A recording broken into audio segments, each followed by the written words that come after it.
Todo el mundo ha oído hablar alguna vez de los celtas, aunque no tengan idea de quiénes fueron o dónde y cuándo vivieron. Más concretamente, seguro que mucha gente los conoce, aunque sea solo gracias a los cómics de Asterix y Obelix, ya que Panoramix es un druida de la religión celta. Por todo ello, si quieres conocer las características fundamentales de esta famosa religión, más allá de todo lo que puedas ver y leer en los geniales cómics de Uderzo y Goscinny, este programa es para ti. ¡Empezamos!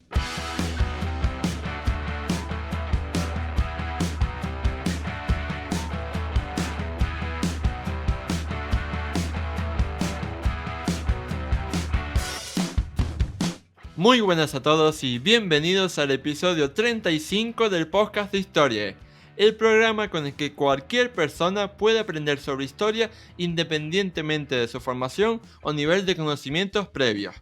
Soy Oscar Hernández, historiador y divulgador histórico. Me puedes leer en mi web Historia y puedes seguirme y contactar conmigo en mis perfiles en Facebook, Twitter e Instagram. La semana pasada dedicamos un programa entero a hablar sobre los íberos, la fascinante civilización de pueblos que vivió en la península ibérica antes de la llegada de los romanos. Y bueno, me dije, ya que has hecho un programa sobre los íberos, pues ¿por qué no hacemos un programa también sobre sus compañeros del norte, por así decirlo, como son los celtas?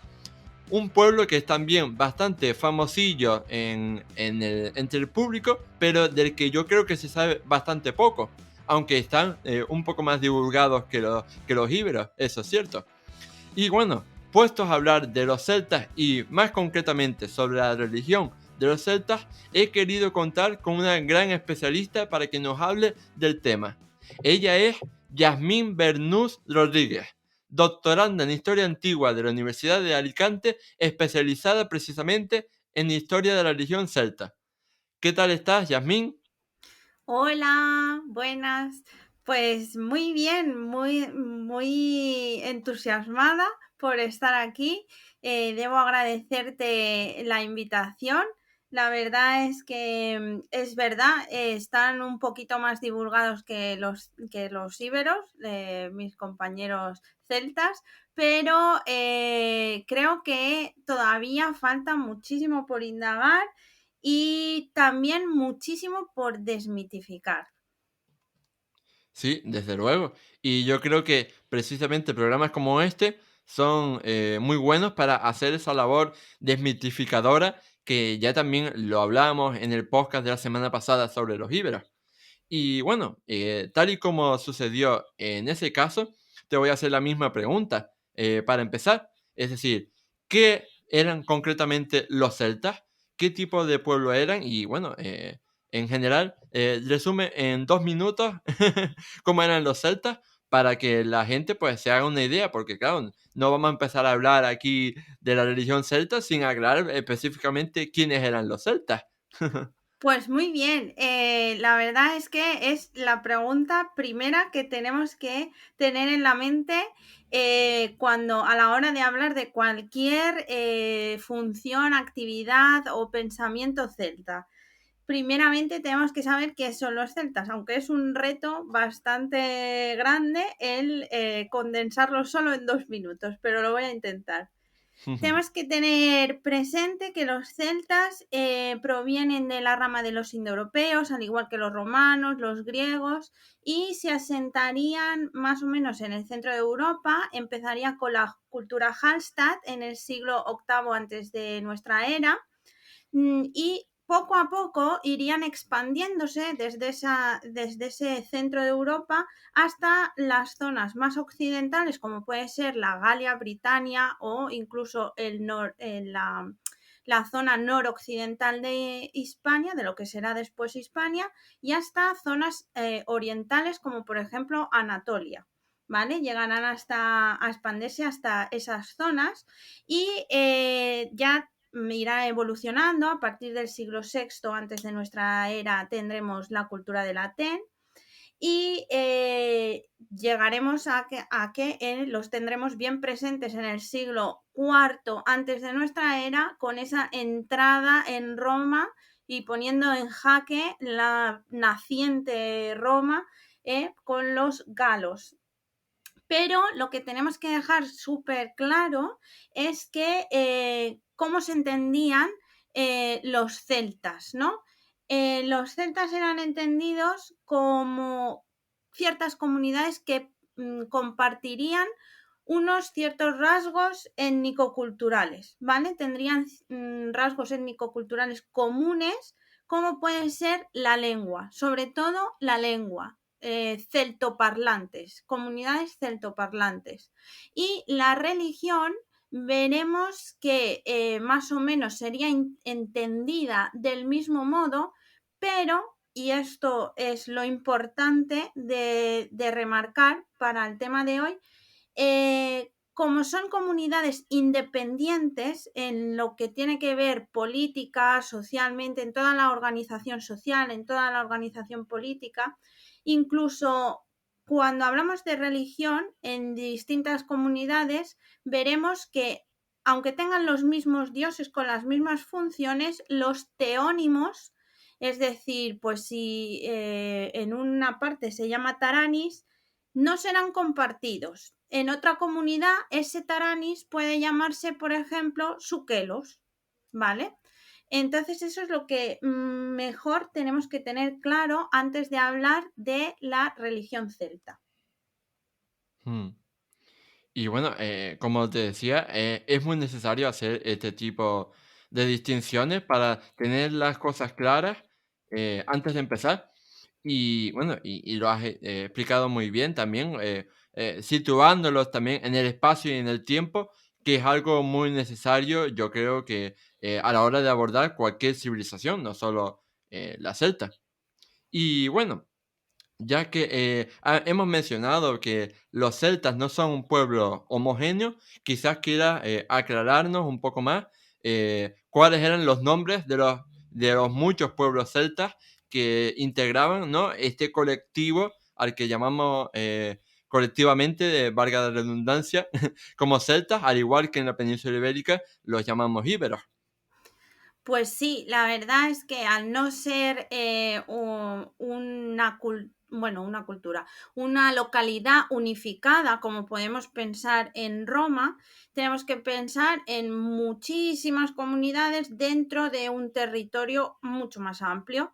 Por ejemplo, en Britania tenemos comunidades como los brigantes, los parisi, los catubelaunos, los icenos, de donde procedía Boudica, y muchísimos otros más, ¿no? En la Galia, por ejemplo, tendremos a los volques, los elbios, los osinios, los cimbrios, tenemos un montón de comunidades. Y ya lo que es Hispania, la Hispania noroccidental, podemos hablar de los lusitanos, toda esa franja de lusitanos, los galaicos, los betones, los baxeos, los celtíberos. Entonces, y dentro de esas ramas que he hablado de Hispania, por ejemplo, ya habría todavía comunidades más pequeñitas que formarían parte, pues, por ejemplo, de los celtíberos o dentro de los astures, como puede ser una comunidad más pequeña, los lugones. Por eso tenemos que entender que la religión celta no es extrapolable a la religión romana, es decir, será una religión heterogénea. Mm. Y bueno, me alegra que hagas este tipo de aclaración al final, porque precisamente eh, lo que te quería preguntar ahora es precisamente qué tipo de religión era la religión celta. Porque claro, hay que tener en cuenta que no todas las religiones, y ni en todas las épocas, las religiones son iguales, sino que cada una tiene sus características particulares, y no solo por el número mayor o menor de dioses. Entonces, ¿qué tipo de religión era la religión celta? Pues aunque tengamos la presencia de múltiples teónimos distintos por estas diferencias entre las comunidades, como ya he comentado, sí que hay características comunes que nos permitirían hablar de una religiosidad, mejor que religión, religiosidad celta.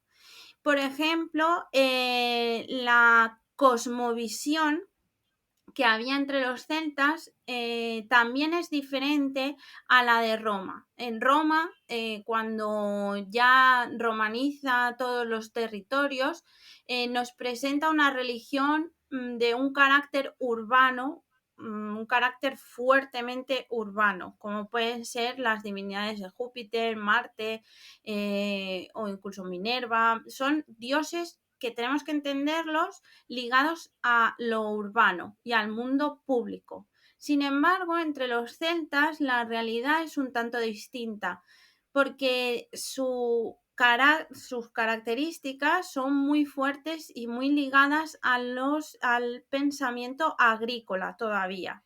Si tenemos alguna divinidad que es interpretada como un Júpiter posteriormente, ¿no? Cuando ya están romanizadas esas comunidades, eh, tendremos un Júpiter que no es plenamente romano, es decir, es un Júpiter con características agrícolas o un Marte con características agrícolas. Por ejemplo, el Marte de los celtas, que puede tener muchísimos nombres distintos, es un Marte entendido como un Marte cazador. ¿Por qué es así? Porque si pensamos en las comunidades prerromanas, lo que es la guerra, el tipo de guerra que se lleva a cabo es una guerra agrícola y una guerra entre comunidades normalmente. Y el Marte será cazador durante 6 meses, 6 meses se dedicará a la caza y 6 meses se dedicará a la guerra. Esto es porque no tienen todavía una estructura bien fundamentada en las ciudades, en un carácter cívico, porque son la propia población de la comunidad la que se encarga también de defenderla. Son los propios hombres que forman parte de esa comunidad los que defienden pues su localidad. Ni ya no va a ser como Roma, que después vendrá con una fuerte estructura militar organizada y que serán hombres que solo se dediquen a lo militar. Aquí todavía tenemos que pensar en eso. Por eso el Marte que tenemos, por ejemplo, es agrícola. Pero pasará igual con Júpiter, la interpretación de Júpiter, con dioses que sean soberanos, con dioses que sean justicieros. Están muy ligadas a ese pensamiento agrícola y de las estaciones. Y se vinculan mucho toda su mitología y su cosmovisión religiosa a las estaciones. ¿Mm? Eh, Me parece muy interesante porque demuestra, como decía, que todas las religiones son diferentes, tienen sus propias características y todas son igual de fascinantes. Me refiero, no por tener una civilización, digamos, tecnológicamente más avanzada como era la romana, significa que su religión también va a ser necesariamente más avanzada. No, de hecho, es una religión de tanta complejidad que, de hecho, todavía nos faltan muchísimos estudios para averiguar mucho más sobre la religiosidad celta. Hmm. Bueno, pues estoy seguro de que en el futuro seguiremos conociendo muchas cosas nuevas. Y precisamente vinculado con esto, te quería hacer otra pregunta vinculada a la historia y al trabajo de los investigadores. Y es que quería que nos contaras también brevemente cuáles son las principales fuentes que podemos leer los historiadores para conocer la religión celta. Me estoy refiriendo, claro, a fuentes primarias. Sí, de acuerdo. Pues una de las más importantes, yo siempre pongo dos por delante, que es la literatura grecolatina y la epigrafía. La literatura grecolatina, tenemos algunos autores que nos hablan, es muy difícil, ¿no? Porque hablan sobre todo de política y sociedad y la religión está un poco más escondida, pero si leemos a fondo la podemos encontrar. Por ejemplo, Estrabón, que toma los datos de Poseidonio, nos habla de las comunidades celtas y de su religiosidad y de algunas prácticas que establecen, que más adelante, pues si quieres, podemos hablar sobre ellas. Diodoro Sículo también nos habla de ellas.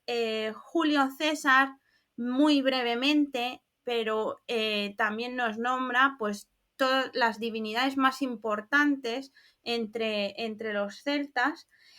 Plinio en su Historia Natural también, o incluso Pomponio Mela, que nos habla de unas sacerdotisas muy específicas, que si eso también os lo adelantaré más adelante.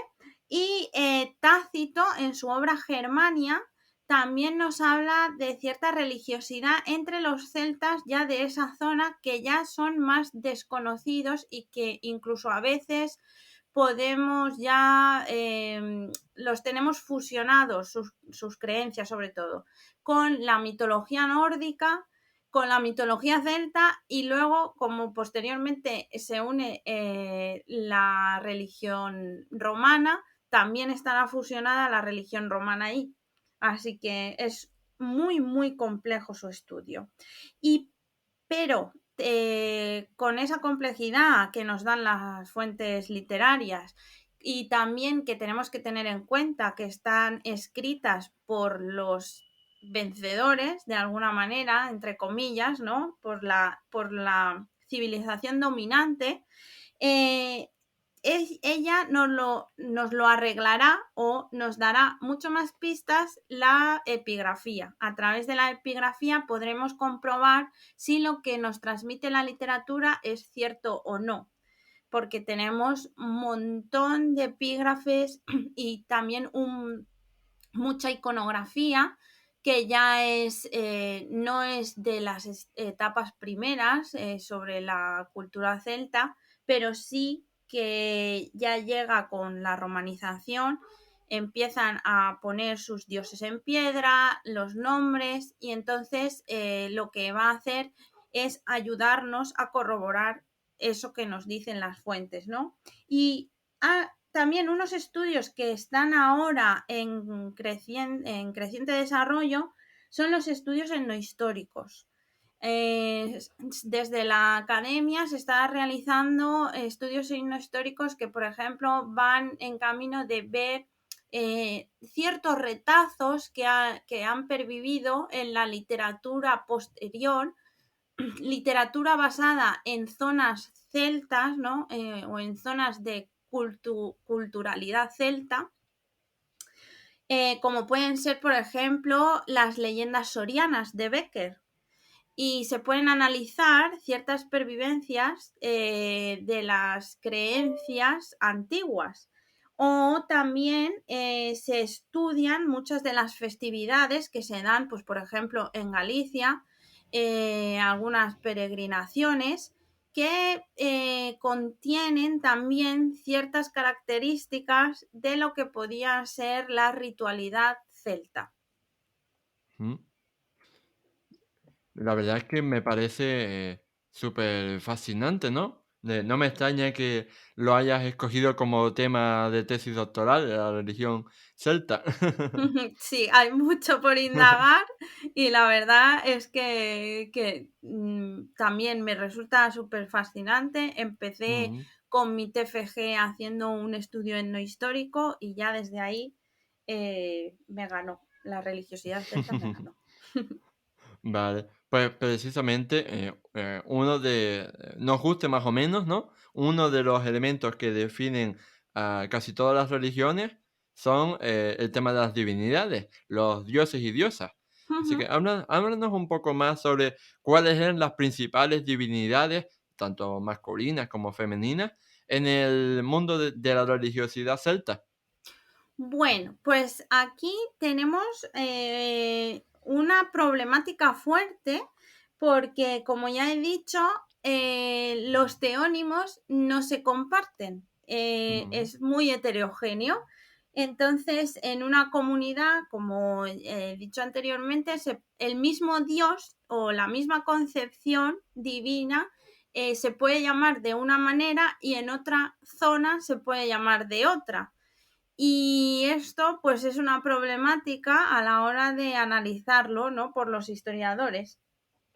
Y es muy Pero chungo, muy sí, chungo. la verdad es que sí.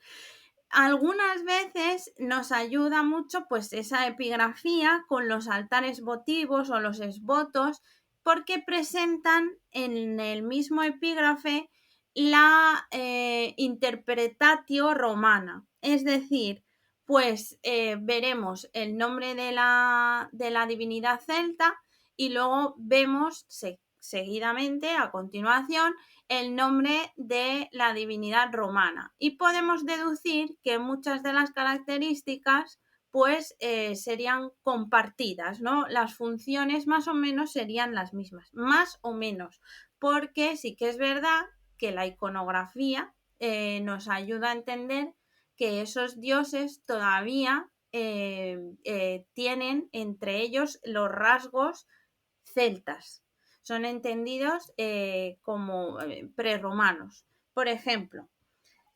Y luego, antes de que pase al ejemplo, tenemos que tener también en cuenta que en la religión romana, por ejemplo, tenemos un panteón, o en la religión griega. Tenemos un panteón con ciertas divinidades, donde sabemos cuál desciende de cuáles son los soberanos, quiénes vienen primero, quiénes vienen después.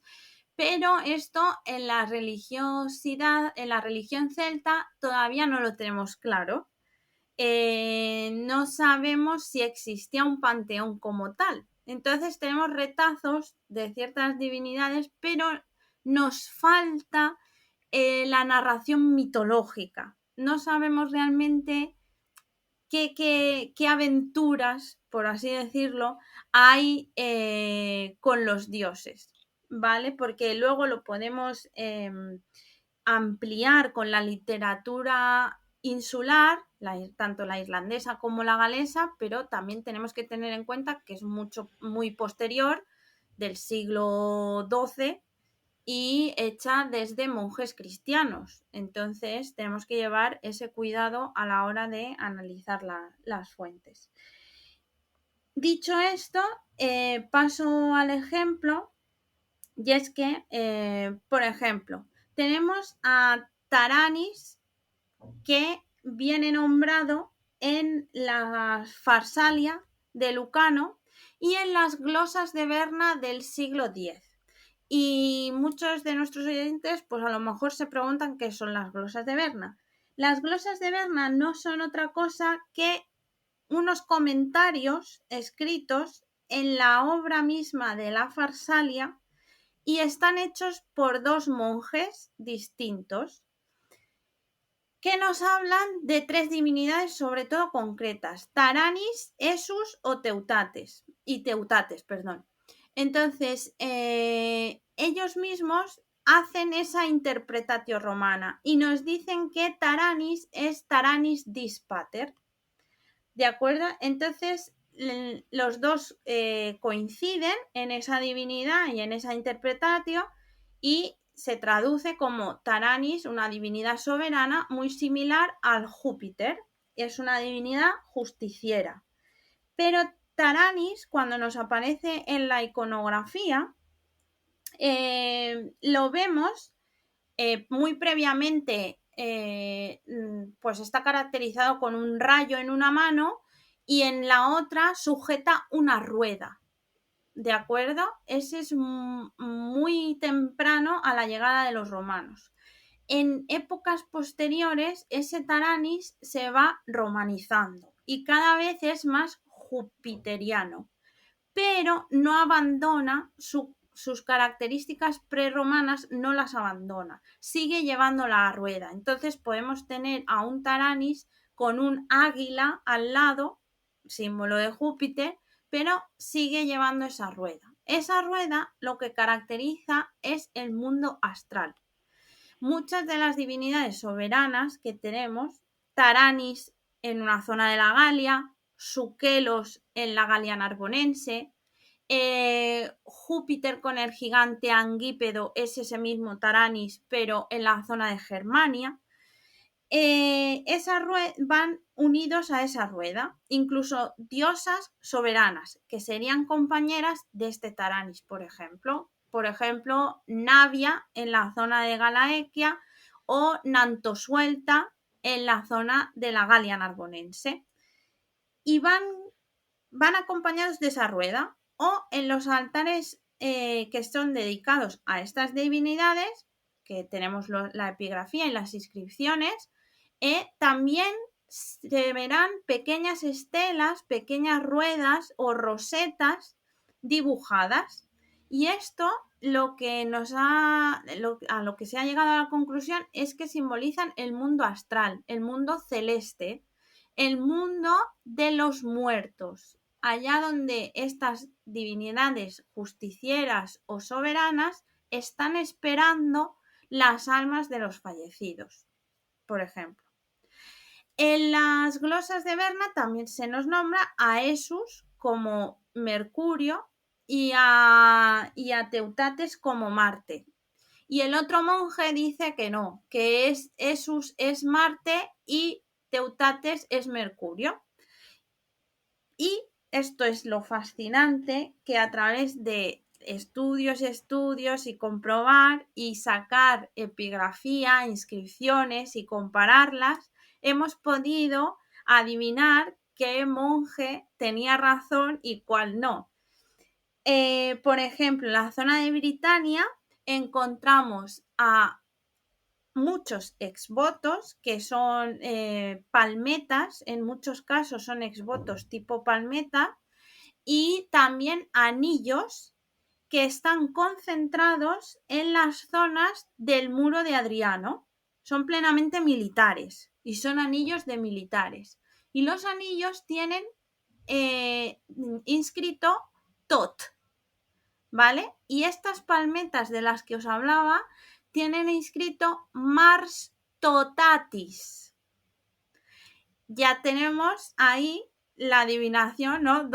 ¿Quién está confundido? Pues está confundido el monje que dice que Esus es Marte, ¿no? Marte, el Marte celta, es Teutates. El Teutates que luego saldrá en Asterix y Obelix, por ejemplo. Y Esus sería Mercurio. Ese Mercurio que Julio César nos indica es la divinidad más venerada entre los galos, porque es una divinidad tónica pegada a la tierra. Muchas veces se le representará en posición búdica, ¿vale? Así con las piernas como Buda.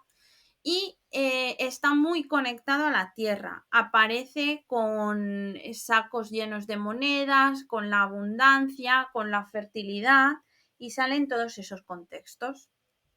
Ya luego las diosas, por ejemplo, estas son las tres divinidades que tenemos como mucho más claras. Y las diosas que se nos aparecen, pues, por ejemplo, tenemos a Epona, que sería la diosa soberana, es esa diosa que va a caballo y está entre dos mundos, ¿vale? Va a caballo y está entre el mundo terrenal y el mundo celeste, se traslada. Muchas veces la veremos en la iconografía que portando una llave en la mano. Y es porque ella tiene las llaves, ¿no?, de la puerta al más allá. Y es una de las diosas que estaría con ese Taranis en el mundo celeste, esperando o llevando, mejor dicho, las almas de los fallecidos. Pero tenemos a Nantosuelta, a Secuana, muchas diosas vinculadas con los ríos, o otras más extendidas que están extendidas, estas sí, desde territorios de la Galia, también han aparecido en Britania y también han aparecido en zonas de Celtiberia, como son las matres. Las matres son 3 diosas, es una tríada de diosas que aparece cada una, las 3 aparecen sentadas en un trono y cada una lleva una cosa distinta entre los brazos. Una lleva a un recién nacido, otra lleva panes y otra suele llevar una cornucopia. Entonces también están muy vinculadas a ese mundo de la fertilidad, del hogar, ¿y por qué están tan extendidas? Pues es que parece ser, pero esto todavía está en estudio, pues que hay divinidades supralocales que sí se compartirán entre varias comunidades, porque parece ser que hay como distintos niveles de divinidades. Quizás es un poco difícil de entender, pero digamos que son como generaciones de divinidades distintas. Unas más arraigadas a la localidad propia y otras más supralocales, más extendidas porque digamos que serían más primigenias e importantes. Yeah. Está, es muy curioso, mejor dicho, aprender todo esto, porque creo que cuando aprendemos historia de las religiones, también nos abre la mente, ¿no? Por darnos cuenta de que ya seas ateo, creyente o agnóstico, pues las religiones han marcado la historia de las ideologías del ser humano. Así que siempre es muy interesante estudiarlas. Sí, la verdad es que sí.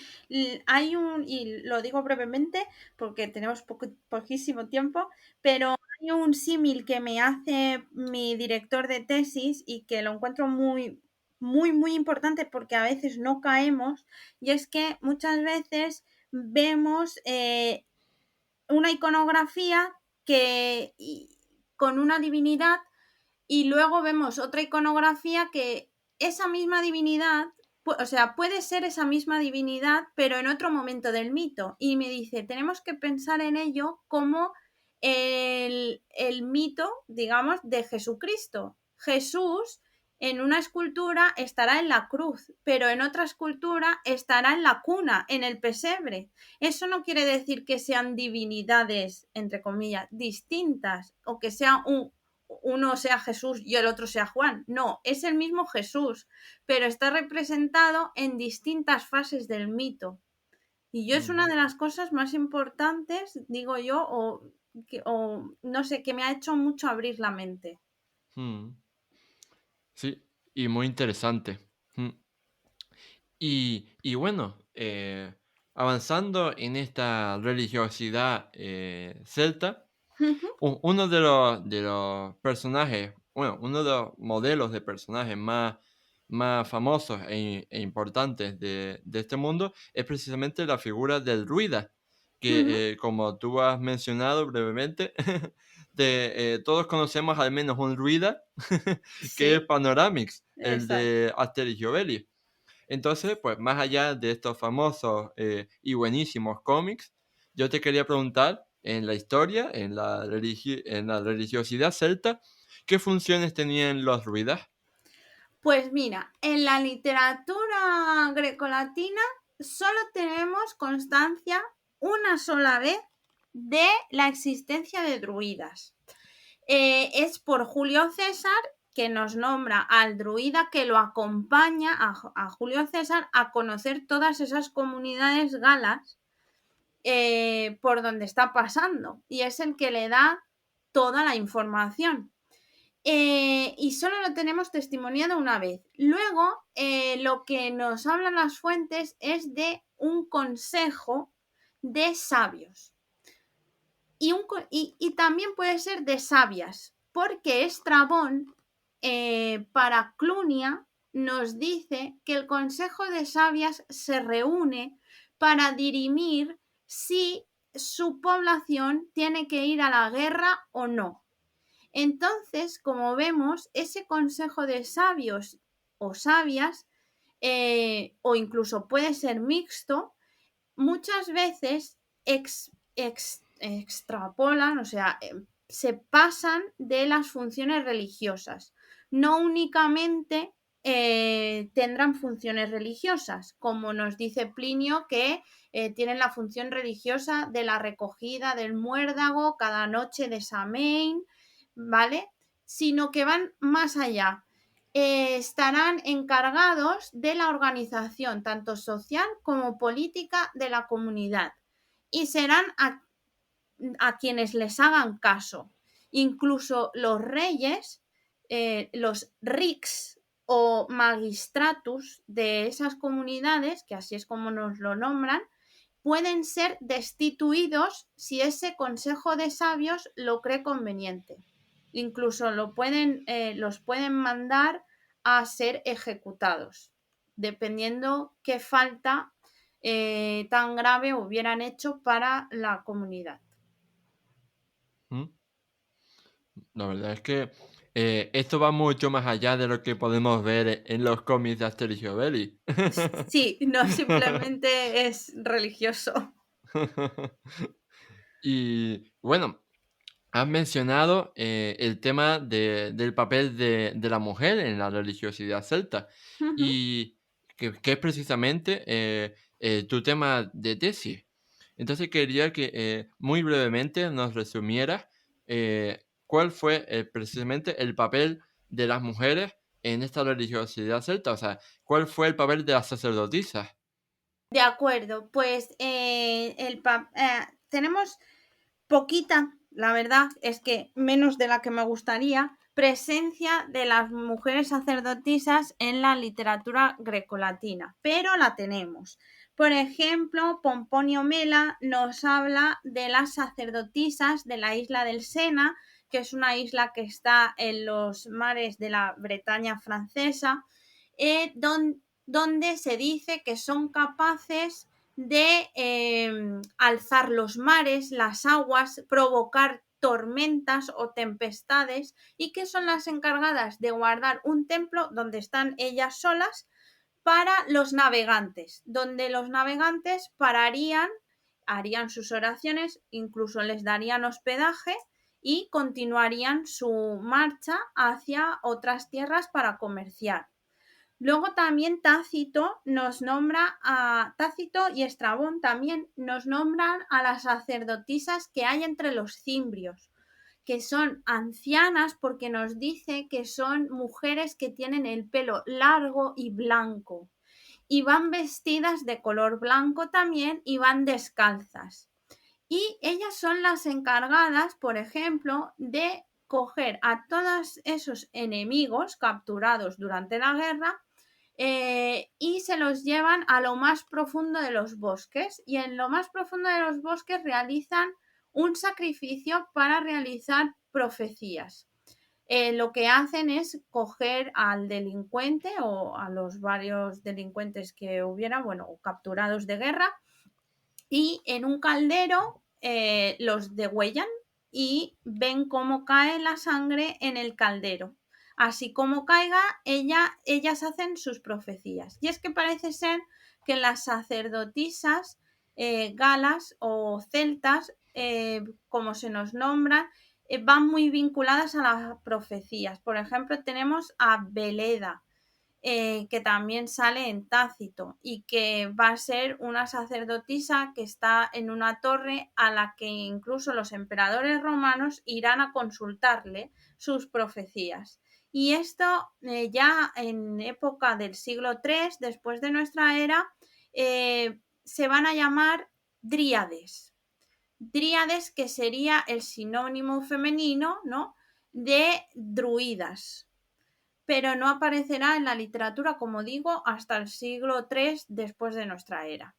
Pero también podemos pensar, como el ejemplo que he puesto antes, que son consejos de sabias que también deciden a través de sus profecías, puede ser, deciden el destino de su comunidad y qué tienen que hacer, ¿no? Hacia dónde deben seguir su comunidad.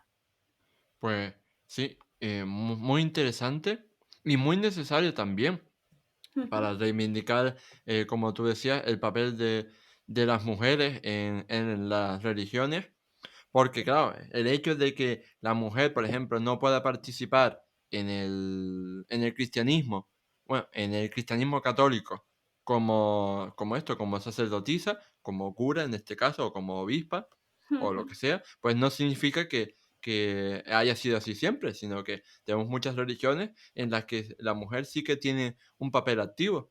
Y bueno, Exacto.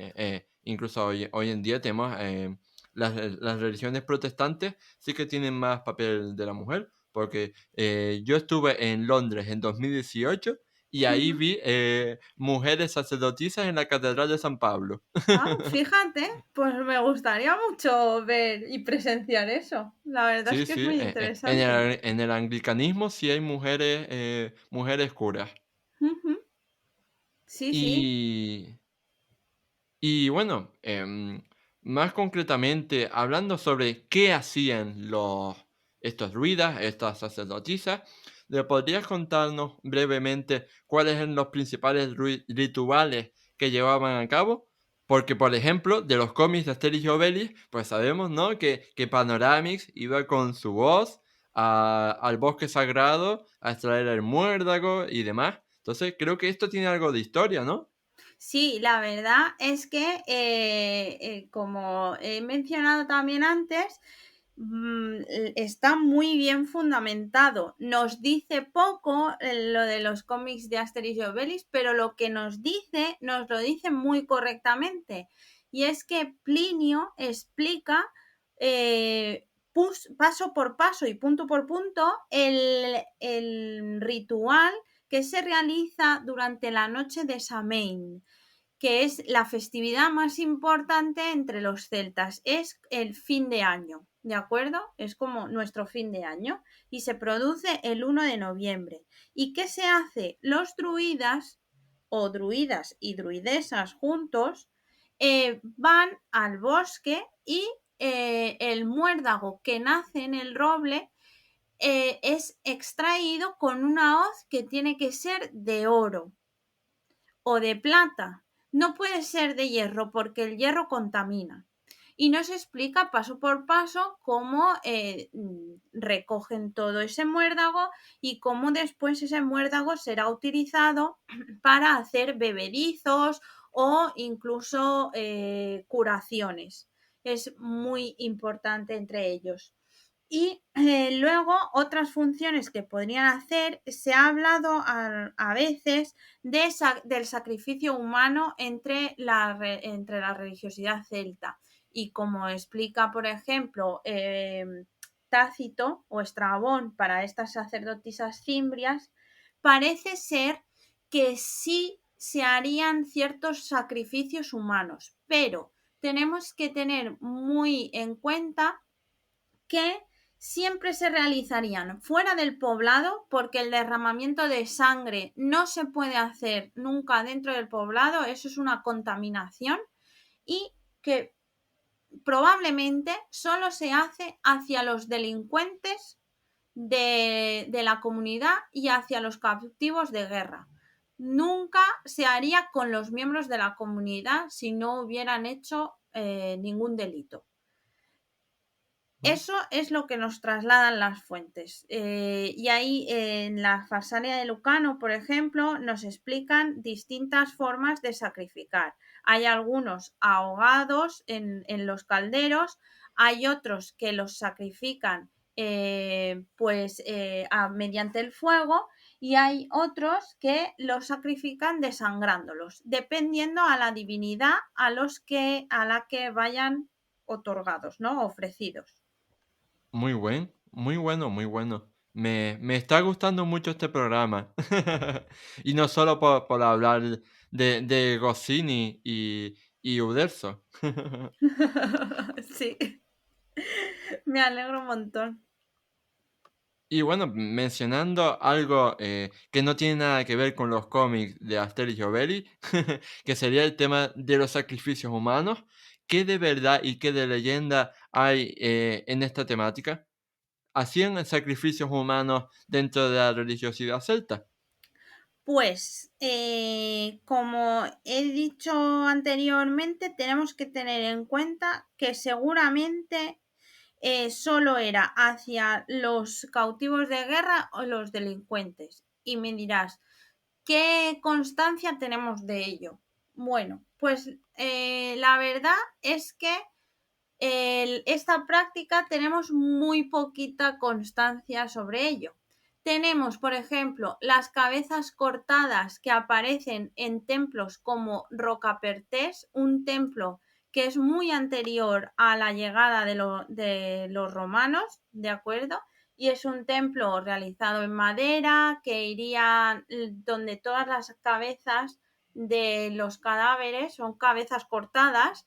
Se han encontrado las calaveras, irían insertas dentro de la madera.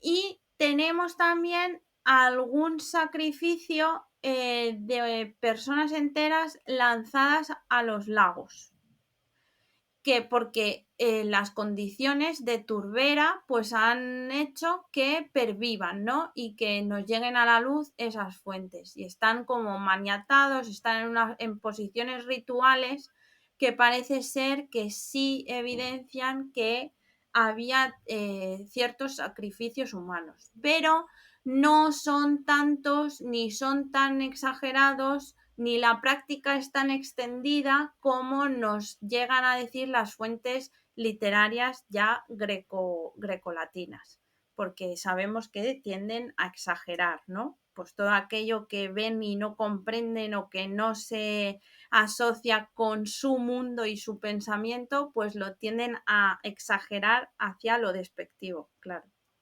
Me parece que me suena mucho eso que estás contando. Sí, la verdad es que todavía somos expertos en hacer estas prácticas, ¿no? De exagerar cuando estamos frente a un enemigo. Y bueno, ya para ir acabando este programa, quería hacerte una última pregunta, que Ujú. es, ¿cuál era la relación, precisamente, ya que estamos hablando, ¿no?, de los sacrificios humanos y demás? Pues quería preguntarte más específicamente, ¿cuál era la relación de la muerte con la religiosidad celta? Es decir, ¿cómo veían el más allá en la religiosidad celta? Pues esto es un tema que me resulta muy, muy, muy bonito, pero que también es un tema que al ser cuestión de cosmovisión, de pensamiento, de mentalidades, es muy interpretativo y muchas veces el academicismo pues lo rechaza o no indaga más allá ni entra mucho más allá, ¿no? Porque come mucha parte del terreno interpretativo, pero que a mí me gusta mucho hacerlo como historiadora en base a las fuentes que tengo, pues me pongo a interpretar, porque si no, creo, bajo mi punto de vista, que la ciencia histórica no puede avanzar, ¿no? Entonces, tenemos dos mundos distintos y son las comunidades que estaban cerca del mar y las comunidades que son más de interior, por ejemplo, los celtíberos. Las comunidades que están más cerca del mar entienden ese más allá, esa vida ultraterrenal, como la existencia de una isla que luego será, por ejemplo, la isla de Avalon, que veremos en las leyendas artúricas, que proceden también de toda esta mitología, eh, y es una isla que se encuentra a más allá de 9 olas del mar. Es decir, es el Cid, que también aparece en la literatura insular, el Cid, que lo llaman, es una isla que estaría en el horizonte, en esa línea pequeña que vemos cuando miramos al horizonte del mar y vemos que el cielo se junta con el mar, ¿no?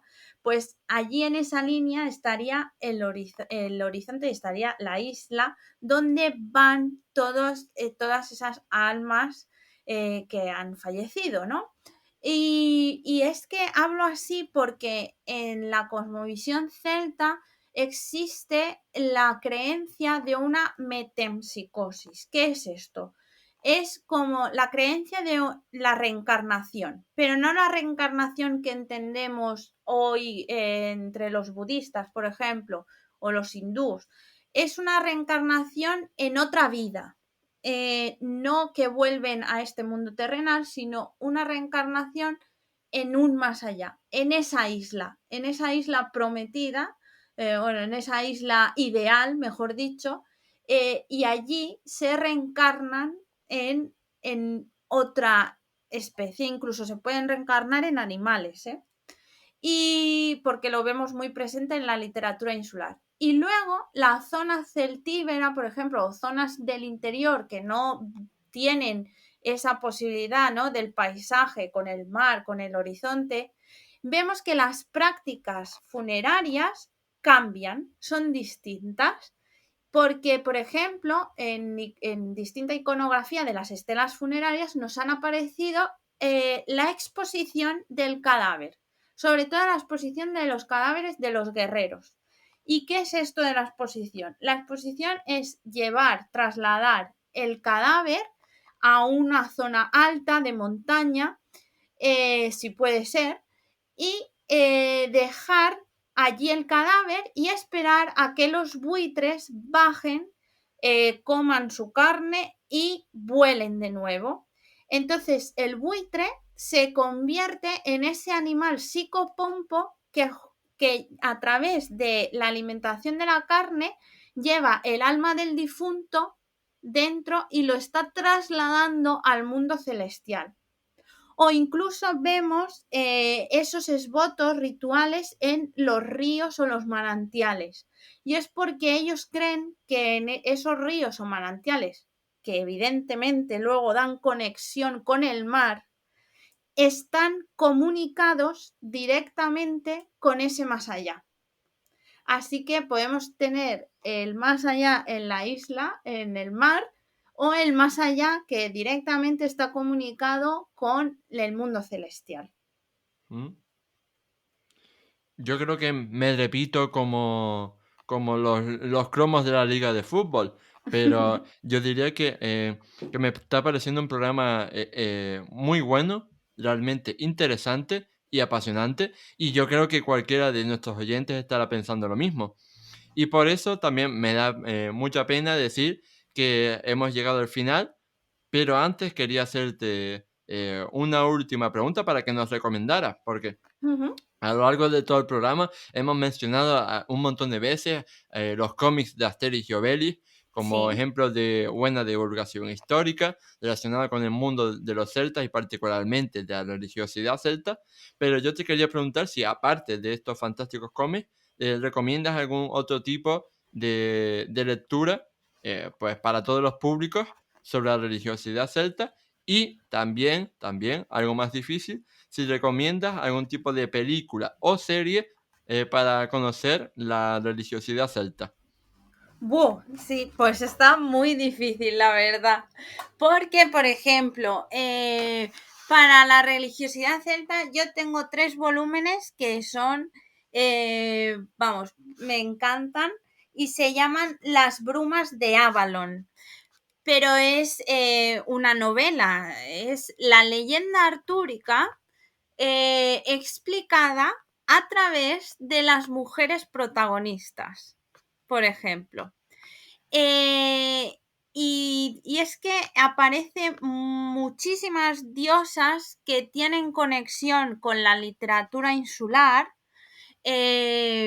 y aparece, por ejemplo, Morgana, que ella explica buena parte de la historia, se ven esas sacerdotisas, cómo podrían ser, pero ya digo que es novela, es para disfrutarlo, la verdad. Las brumas de Avalon también está en película, pero no tiene nada que ver, así que yo recomiendo los 3 tomos de escritos, ¿no? Y la verdad es que es una visión pues muy insólita, y cuando salió, porque es la leyenda artúrica explicada por las mujeres, cuando salió pues creó muchísima expectación. Luego series, me puse a ver Britannia, por ejemplo, y sinceramente, no pude llegar al 3er capítulo. Porque de verdad me muestran a unos druidas que se toman muchas setas y muchas sustancias isotrópicas, y es que de verdad, no. Y celtas pintadas las caras, no pude llegar. Así que serie, tal como serie, no sabría ahora mismo qué recomendar. Sabría mejor qué no recomendar. Tranquila, que eso nos pasó también en el programa de la semana pasada, porque Sí. dijimos, ya que hablamos de los íberos, hay una serie que no vamos a recomendar nunca, que es Hispania. Pues esa, sí, yo tampoco la recomiendo. Y si es de celtas y religiosidad celta, no recomiendo Britannia, tampoco. Pues nada, con este saborcillo de boca de cotilleo, salseo y marujeo, Ujú. no, nos tenemos que ir. Desgraciadamente ha llegado el final de esta entrevista.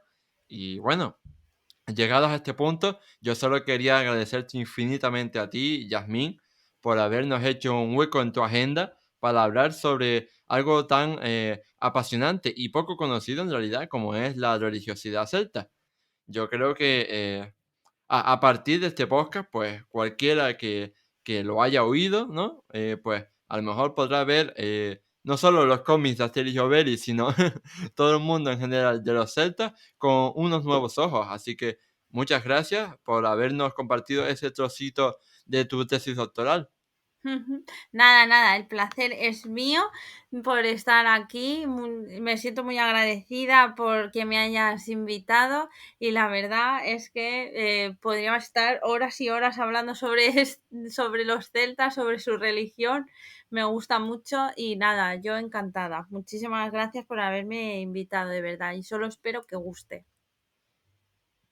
Ahora sí, ha llegado el final del programa 35 de Historia. Si quieres expresar qué te ha parecido este podcast, darme alguna sugerencia sobre temas a tratar en el futuro, hacerle alguna pregunta directa a Yasmín o recomendarme algún libro que deba leer, no dudes en dejarme un comentario. Dicho todo esto, no me queda más que invitarte a darle a me gusta, a puntuarnos con 5 estrellas si nos escuchas desde Apple Podcast o Spotify, a suscribirte al programa y a compartirlo en tus redes sociales para que llegue al máximo público posible. Nos vemos en el próximo programa de Historia. ¡Hasta luego!